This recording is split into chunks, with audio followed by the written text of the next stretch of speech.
Ադրբեջանական կողմը դիվերսիա է իրականացրել 2 ուղղություններով տալով 7 զոհ, հայկական կողմը գործողությունների արդյունքում կորուստներ չի կրել։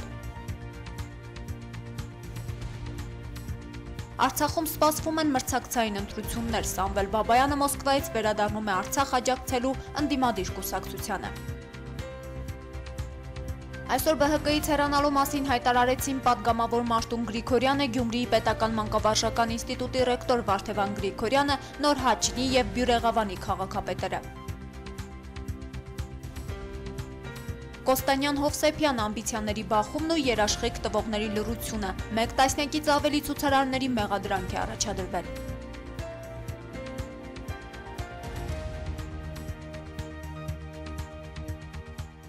Ղարաբաղի ադրբեջանական հակամարտ զորքերի շփման գծում հակառակորդը տարբեր դրամաչափի հրաձգային զինատեսակների կիրառմամբ շարունակում է խախտել հրադադարի պահպանման ռեժիմը եւ միաժամանակ հատուկ նշանակության ստորաբաժանումների ներգրավմամբ փորձում է իրականացնել դիվերսիոն հետախուզական գործողություններ։ Մարտի 5-ի լույս 6-ի գիշերը ադրբեջանական զինուժը առաջնային գծի տարբեր հատվածներում հրադադարի պահպանման ռեժիմը խախտել է ավելի քան 80 անգամ։ Հայ դիրքապանների ուղղությամբ արձակելով շուրջ 4500 գրակոց։ Կրակակետը վնասազերծելու նպատակով ՊԲ առաջապահ ուժերը դիմել են համապատասխան գործողության, որի արդյունքում շարքից հանվել է հակառակորդի առնվազն 3 զինվոր եւ ZIG-23 2 զինատեսակը։ Նույն ժամանակահատվածում ԼՂ զինված ուժերի Մարտակերտյան ուղղության ստորաբաժանումները կանխարգելիչ գործողություններ են իրականացրել հակամարտ զորքերի շփման գծի հյուսիսարևելյան հատվածում։ Ըստ հաստատված տվյալների ծավալված մարտերի ընթացքում ոչնչացվել է գործողության շրջան դուրս եկած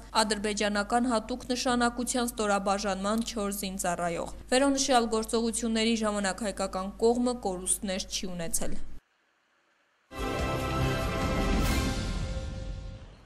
Արցախը պատրաստվում է համապետական ընտրությունների։ Այս տարի Արցախում ընտրությունները նախատեսվում են, որ կլինեն խիստ մրցակցային, քանի որ մասնակցելու է նաև Արցախի ազգային վերածնունդ կուսակցությունը, որն աչքի է ընկնում ընդդիմադիր կեցվածքով։ Հաջորդ երկուշաբթի մարտի 9-ից Լեռնային Ղարաբաղում կսկսվի արդեն կուսակցությունների կողմից համամասնական ընտրացուցակների եւ մեծամասնական ընտրակարգով պատգամավորի թեկնածուների առաջադրումը։ Արցախի ազգային վերածնունդ կուսակցության ղեկավար Հայկ Խանոմյանը գալայի հետ զրույցում ասաց, որ անկախ Արցախի պատմության մեջ առաջին անգամ ընտրությունները խոստանում են լինել խիստ մրցակցային։ Ազգային վերածնունդ կուսակցությանը մտադիր է աջակցել Լեռնային Ղարաբաղի պաշտպանության բանակի նախկին հրամանատար վերջին տարիներին Մոսկվայում բնակվող Սամվել Բաբայանը։ Նշենք, որ ներկայումս Լեռնային Ղարաբաղի Հանրապետության խորհրդարանում ներկայացված 4 խմբակցությունն էլ իշխանական են։ Խորհրդարանն ունի 2 անկախ պատգամավոր՝ Վահան Բադասյանը եւ Վիտալի Բալասանյանը, ովքեր խորհրդարան են մտել ՀՅԴ ցուցակով։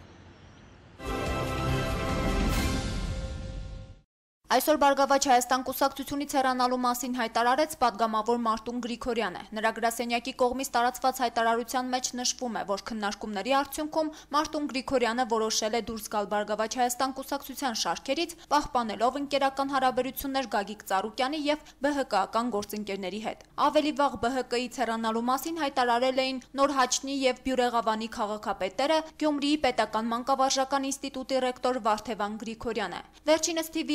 33 ընտրատարածքի ԲՀԿ խորհրդի նախագահն էր։ Վարդևան Գրիգորյանը կուսակցությունից դուրս գալու դիմումում գրել է, որ Բարգավաճ Հայաստան կուսակցության ծրագրի հետ կապված հազարավոր ընտրողների սպասելիքներն ու հույսերը չեն իրականացել։ Հիշեցնենք, 3 Աբովյանի քաղաքապետն էր հայտարարել, որ այլևս քաղաքականությամբ չի զբաղվելու։ Գյումրու քաղաքապետ Սամվել Բալասանյանն էր հայտարարել կուսակցությունից դուրս գալու մասին։ Հետաքրքիր է, որ բոլոր այս պաշտոնյաները շարունակելու են աշխատել իրենց գործերում եւ միայն կուսակցությունից են դուրս գալիս։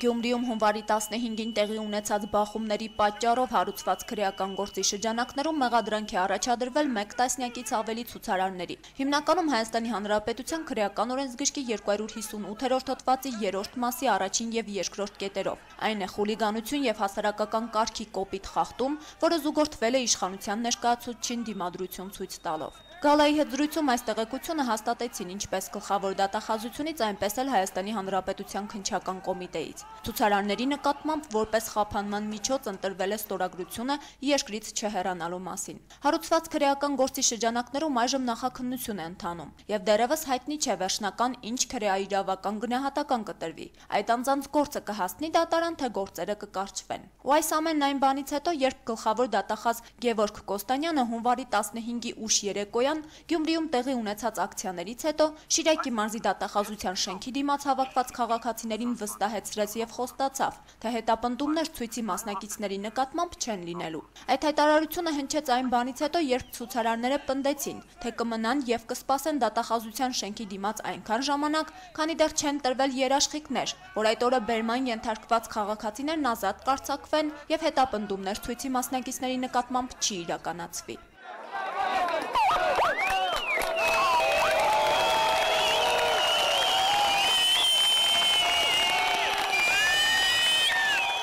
Հանցագործը խստորեն օրենքի ամբողջ խստությամբ պատասխանատու քրեական պատասխանատվության է ենթարկել։ Հանգիստ, հաջողություն, բարի գիշեր։ Մեր դատարանում, պարոն դատախազ։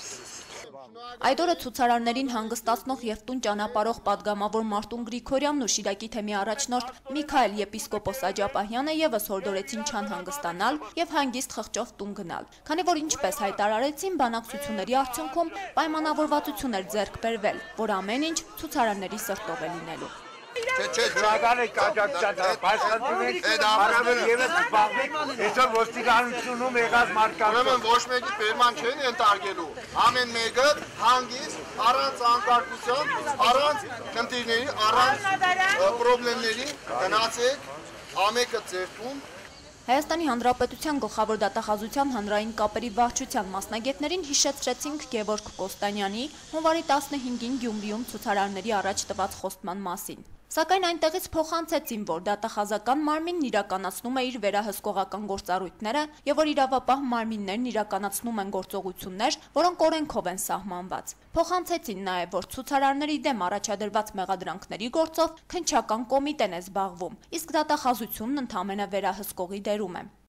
Քննչական կոմիտեն իրականացնում է օրենքով իր վրա դրված լիազորությունները, գործը քննում է, նախաքննությունը իրականացնում է, առաջադրում է մեղադրանք, թե ինչու այդ մարդկանց, ինչու այդ մեղադրանքները, այդ հարցերին իրավասու է պատասխանել միայն քննչական կոմիտեն։ Մեր այն հարցադրումներին, թե այս պարագայում ուր են մնում գլխավոր դատախազի կողմից տրված այն երաշխիքները, թե ցույցի մասնակիցները հետապնդումների չեն ենթարկվելու, եւ արդյոք դա չի նշանակում, որ Գևորգ Կոստանյանը մեղմ ասած դրժում է իր խոստումը, պատասխանն այսպիսին էր, թե այս հարցում չպետք է առաջնորդվել հուզական տրամադրություններով, դարձյալ շեշտելով, թե ցուցարարներին մեղադրանք առաջադրողը Հայաստանի Հանրապետության քննչական կոմիտեն է։ Դիմեցինք նաեւ Հայաստանի Հանրապետության քննչական կոմիտե։ Այդ կառույցից սակայն շտապեցին հիշեցնել, թե հարուցված քրեական գործի շրջանակներում վարույթն իրականացնող մարմնի կողմից որպես վկաներ հարձակված քաղաքացիների նկատմամբ դատավարական կարգավիճակ ձեռք բերելու որոշում կայացվել է Հայաստանի Հանրապետության գլխավոր դատախազության ցուցումով։ Քննչական կոմիտեի մամլոխոսնակ Սոնատ Ռուզյանը հիշեցրեց նաեւ, որ քննիչները գործով որպես վկա հարձակված Սառնախբյուր գյուղի բնակիչ Մնացական Ալեքսանյանին ձերբակալել հրաժարվել էին, քանի որ դրա համար չկային իրավական հիմքեր, իսկ Մնացականին ձերբակալել էր անձամբ Շիրակի մարզի դատախազի տեղակալը։ Առաջինն իրենք ձերբակալեցին, հսկողություն իրականացնողը նախաքննության նկատմամբ իրենք են, դատախազությունն է, եւ դատախազությունն է գրավոր ցուցում տվել, թե այդ անձանց, որոնց հարցաքննել եք որպես վկա, սխալ եք արել, կասկածյալի կարգավիճակ ունեցող անձին որպես վկա եք հարցաքննել, վերացրեք այդ խախտումները։ Այս դեպքում հարց է առաջանում, թե որքանով է օրինական գործել այդ պարագայում քննչական կոմիտեն ու եթե բավարար ապացույցներ ձեռք չբերվեն առաջադրված մեղադրանքներն ապացուցելու հիմնավորելու համար, ապա ոչ կառույցն է կրելու պատասխանատվություն, իր լիազորությունները չարաշահած գլխավոր դատախազությունը, թե Հայաստանի Հանրապետության քննչական կոմիտեն, որ առանց բավարար ապացույցներ ունենալու անձանց այս գործում ընդգրկել է որպես մեղադրյալ։ Հատկանշականն այս ամենում սակայն այլ է։ Որքան էլ զարմանալի է, բայց այս երկու կառույցները Հայաստանի Հանրապետության դատախազությունն ու քննչական կոմիտեն այս շրջանում կարելի ասել ոչ թե զբաղված են Հայաստանում տեղի ունեցած աղմկոտ սպանության գործի բացահայտմամբ, որի արդյունքում Հայաստանի Հանրապետության 7 քաղաքացի է մահացել, այլ այդ հանցագործության հիմնական մեղադրյալին Պերմյակովին հայկական կողմին հանձնելու արդարացի պահանջ բարձրացրած Հայաստանի Հանրապետության արժանապատիվ քաղաքացիներին ինչ-որ քրեական գործումներ գրավելով։ Այսինքն երկու մարմինների ունեցած հակասությունների, այդ կառույցների ղեկավարների հերակա բանավեճերի ու այսպես ասած ամբիցիաների բախման արդյունքում տուժում են անմեղ քաղաքացիներ։ Հայաստանի Հանրապետության 7 քաղաքացիների գնդակահարած Պերմյակովի գործով երկու մարմինները չաշխատեցին այնպիսի հրատապությամբ, ինչպես Հայաստանի Հանրապետության 1 տասնյակից ավելի քաղաքացիների մեղադրանք առաջադրելիս, ընդ որում դեռևս ոչ բավարար ապացույցների ձեռքբերման պարագայում են գործում անձինք ընդգրկվել որպես մեղադրյալներ։ Հասկանալի է, որ Հայաստանն այն երկիրն է, որտեղ շատ դեպքերում չեն գործում օրենքները, եւ որտեղ Հայաստանի Հանրապետության որոշ պաշտոնյաների կամակորությունների պատճառով նույնիսկ կարող են տուժել ազնիվ մարդիկ։ Սա նորություն չէ, միայն հարց է ծագում, թե ինչու են լռում նաև հունվարի 15-ի ուշ երեկոյան Կոստանյանի հետ միասին ցուցարարներին երաշխիքներ տվողներն ու տուն ճանապարհողները։ Միթե վերջիններիս համար աննկատ է մնացել այն, թե ինչպես են երկու մարմինների հակամարտության արդյունքում հետապնդումների ենթարկվում Գյումրիի ցույցի մասնակիցները։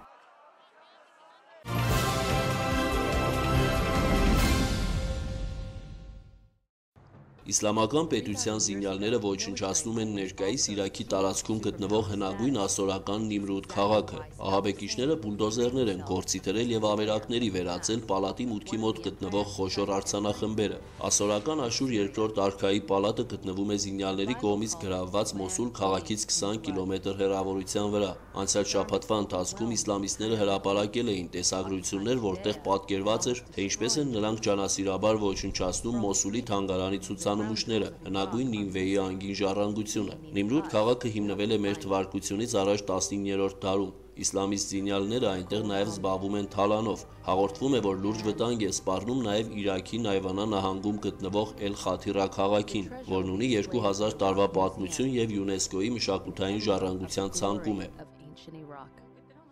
Օրեր առաջ սպանված ընդդիմադիր գործիչ Բորիս Նեմցովի դուստրը Ժաննա Նեմցովան համոզված է, որ հարձակումը վրեժ էր իր հոր քաղաքական գործունեության համար եւ կասկածում է, որ մեղավորները կենթարկվեն պատասխանատվության։ Այժմ ինձ համար շատ դժվար է, ես կարծում եմ, որ հորս նման ուժեղ եմ, բայց իհարկե ոչ միշտ, ասել է Ժաննա Նեմցովան Times-ին տված հարցազրույցում։ Բանտարկել նրան չէին կարող, քանի որ նա շատ ազնիվ մարդ էր, չէին կարող պատճառ գտնել, կարծում եմ, որ դա եղել է քաղաքական դրդապատճառներով պատվիրված սպանություն։ Ես տեղյակ եմ, որ պաշտոնատար անձիկ կարծիք են հայտնել, որ նա վտանգավոր չի եղել, բայց ինչու սպանել ընդդիմության առաջնորդին, եթե նա վտանգավոր չէ, հարց է ուղղել Նեմցովան։ Նա նշել է, որ այս դաժան եւ անամոթ սպանությունից հետո Ռուսաստանի ընդդիմությունը գլխատվեց։ Նախկինում մարդիկ վախենում էին, իսկ այժմ նրանք վախենում են 100 անգամ ավելի շատ։ Ես որևէ վստահություն չունեմ պաշտոնական հետաքննությանը, ասել է Նեմցովան։ Ինչպես գրում է Times հանդեսը, Բորիս Նեմցովը Ռուսաստանի այն հայտնի բացառիկ ընդդիմադիր գործիչներից էր, ովքեր բանտարկված եւ արտերկրում կամավոր արտաքսման մեջ երբևէ չեն եղել։ Ռուսաստանցի ընդդիմադիր գործիչ Բորիս Նեմցովի սպանության գործով գլխավոր վկա ուկրաինացի ֆոտոմոդել Աննա Տուրիցկայան հայտնել է իր հասցեին հնչած սպառնալիքների մասին։ Իրավապահները միջոցներ են ձեռնարկում Տուրիցկայայի անվտանգությունն ապահովելու համար։ Հիշեցնենք, որ 23-ամյա Աննա Տուրիցկայան ընկերակցել է Բորիս Նեմցովին սպանության պահին, որը տեղի էր ունեցել Մոսկվայի կենտրոնում փետրվարի 28-ին։ Մարտի 2-ին Տուրիցկայան վերադարձել է Կիև առանց մասնակցելու ընդդիմադիր գործչի հուղարկավորությանը։ Միևնույն ժամանակ չնայած այն հանգամանքին, որ նա վերադարձել էր հայրենիք, խոստացել է շարունակել համագործակցությունը հետաքննության հետ։